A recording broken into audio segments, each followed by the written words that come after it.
ಸದ್ಯ ಕಲರ್ಸ್ ಕನ್ನಡದಲ್ಲಿ ಪ್ರಸಾರ ಆಗುತ್ತಿರುವ ಭಾರ್ಗವಿ LLB ಸೀರಿಯಲ್ ಟಾಪ್ ಸ್ಥಾನವನ್ನು ಪಡೆದುಕೊಂಡಿದೆ. ಇದರ ಜೊತೆ ನಂದಗೋಕುಲ ಕಥೆಯನ್ನು ಸೇರಿಸಲಾಗಿದ್ದು, ಇವೆರಡು ಸೀರಿಯಲ್ಗಳ ಮಹಾಸಂಗಮ ಸದ್ಯ ನಡೆಯುತ್ತಿದೆ. ವಕೀಲಿಕೆ ಮೂಲಕ ಅನ್ಯಾಯದ ವಿರುದ್ಧ ಹೋರಾಡುವ ಛಲಗಾತಿ ಭಾರ್ಗವಿ ಕಥೆ ಇರುವ ಭಾರ್ಗವಿ LLB ಸೀರಿಯಲ್ ಕುತೂಹಲ ಕೆರಳಿಸುತ್ತಿದ್ದಾರೆ. ಮಕ್ಕಳನ್ನು ಹೀರೋ ಮಾಡೋಕೆ ಹೋರಾಡೋ ಪ್ರತಿಯೊಬ್ಬ ಅಪ್ಪನ ಕಥೆಯನ್ನು ಹೇಳುತ್ತದೆ ನಂದಗೋಕುಲ. ಇವೆರಡೂ ಸೀರಿಯಲ್ಗಳ ಮಹಾಸಂಗಮ ನಡೆಯುತ್ತಿರುವ ನಡುವೆಯೇ ಭಾರ್ಗವಿ ಪಾತ್ರಧಾರಿ ರಾಧಾ ಭಗವತಿ ಅವರು ನೇರ ಪ್ರಸಾರದಲ್ಲಿ ಬಂದು ವೀಕ್ಷಕರ ಜೊತೆ ಸಂವಾದ ನಡೆಸಿದ್ದಾರೆ. ಅಷ್ಟಕ್ಕೂ ಭಾರ್ಗವಿ ಪ್ರತಿಯೊಬ್ಬ ಹೆಣ್ಣಿಗೆ ಮಾದರಿ.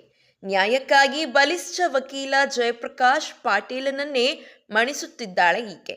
ಸಾಮಾನ್ಯ ಹೆಣ್ಣು ಭಾರ್ಗವಿ ಮತ್ತು ಬಲಿಷ್ಠ ವಕೀಲ ನಡುವಿನ ಸಮರದ ಈ ಕತೆ ದಿನದಿಂದ ದಿನಕ್ಕೆ ತಿರುವು ಪಡೆದುಕೊಳ್ಳುತ್ತದೆ. ಈಕೆಯ ತಂದೆ ಕೂಡ ವಕೀಲನೇ ಆಗಿದ್ದ. ಆದರೆ ಕೋರ್ಟಿನಲ್ಲಿ ಆತನನ್ನು ಇದೇ ಪಾಟೀಲ ಹೀನಾಯನವಾಗಿ ಅವಮಾನಿಸಿ ವಕೀಲೆಯನ್ನೇ ತ್ಯಜಿಸುವಂತೆ ಮಾಡಿದ್ದ. ವಕೀಲಿಕೆ ಎಂದರೆ ಅಧಿಕಾರ, ಪ್ರಭಾವ ಮತ್ತು ನಿಯಂತ್ರಿತ ಶಕ್ತಿ ಎದುರಿಸಿಕೊಂಡಿರೋ ಪಾಟೀಲನಿಗೆ ಸವಾಲಾಗಿದ್ದಾಳೆ ನ್ಯಾಯದ ಹಾದಿಯಲ್ಲಿ ನಡೆಯುತ್ತಿರುವ ಭಾರ್ಗವಿ.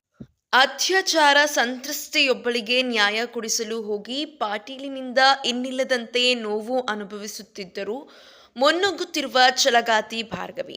ಇದೀಗ ಲೈವ್ನಲ್ಲಿ ಇದರ ಬಗ್ಗೆ ಮಾತನಾಡಿರುವ ನಟಿ ರಾಧಾ ಭಗವತಿ, ಮುಂದೆ ಸೀರಿಯಲ್ನಲ್ಲಿ ಸಖತ್ ಟ್ವಿಸ್ಟ್ ಇದೆ ಎಂದಿದ್ದಾರೆ. ತನ್ನ ಅಪ್ಪನ ಮೇಲೆ ಕೈ ಮಾಡಿರುವ ವಿಕ್ಕಿಗೆ ಹೇಗೆ ತಿರುಗೇಟು ಕೊಟ್ಟುತ್ತೇನೆ ಎನ್ನುವುದನ್ನು ಎಲ್ಲರೂ ನೋಡಬೇಕಿದೆ ಎಂದಿದ್ದಾರೆ.